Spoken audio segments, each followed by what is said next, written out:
What is going on, everybody? In today's video, I want to mix it up a little bit and talk about Yu-Gi-Oh, which is another very popular TCG game that we have here on the open market.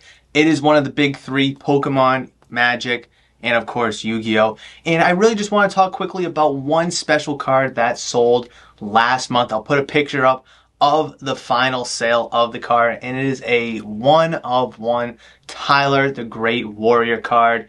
I have an article here about the card, but here's a close-up picture. It is from 2005 Make-A-Wish promo, and in today's article it kind of talks about the background of the card and what makes the card uber special. Really quickly, we know in sports cards there's numbered cards out of 500, out of 100, out of 50, 25, out of 10, 1/1s. And in TCG games, there's really not that. There's short prints, of course, but there's no real 1/1. And this is the only 1/1 Yu-Gi-Oh card ever made.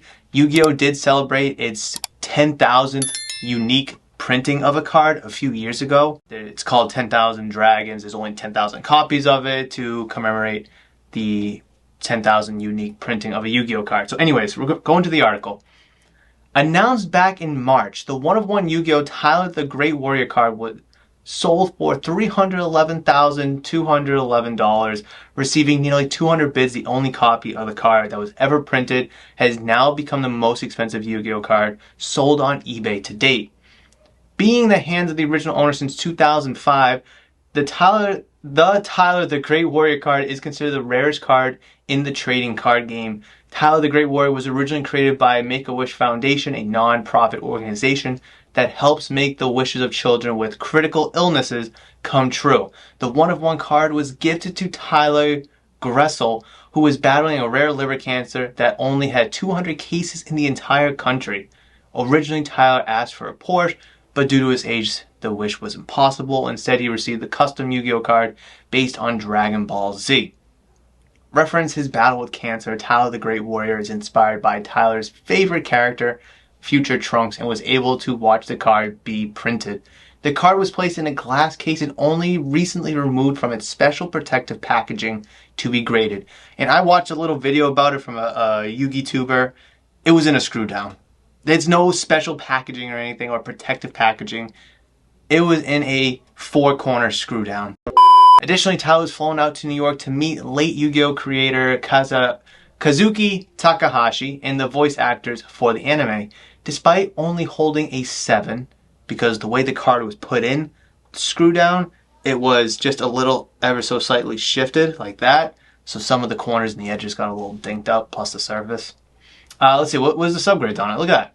Centering's at 9.5, edges 8.5, corners 8, surface 6. Because I think one of the surfaces has a little pinch on it because of it was in there a little crooked.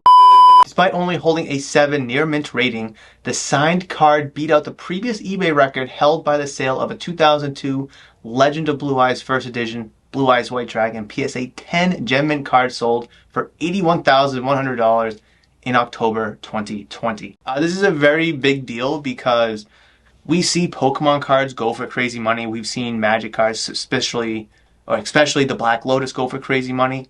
But nothing really Yu-Gi-Oh related outside of that First Edition Legend of Blue Eyes PSA 10. This card is a true 1/1 and it received a Beckett grade 7. Yu-Gi-Oh in its own right has some intricacies with the meta and Konami and the mechanics and such like that. And it's a very complicated game. It's not black and white, kind of like sports cards are. But it's really cool to see a card from a card game that I genuinely love. And I love way more than Magic or Pokemon, despite them being a little bit more popular at the current time, have such an incredible sale on a card. Hopefully this can kind of change the trend and trajectory of Yu-Gi-Oh sales on the open marketplace. Wherever you can buy and sell cards, hopefully there might be a little uptick in popularity of cards, in sales of cards, and the desire for cards. But that's going to do it. Just a quick little video about this. I know it's off topic than what you usually see here on the channel, but I wanted to make a video nonetheless. So hopefully you did enjoy today's video. I've queued up in, I'll put it over here, an excellent video for you guys that I know is going to be excellent for your hobby endeavors. Hopefully, I'll see you in that one.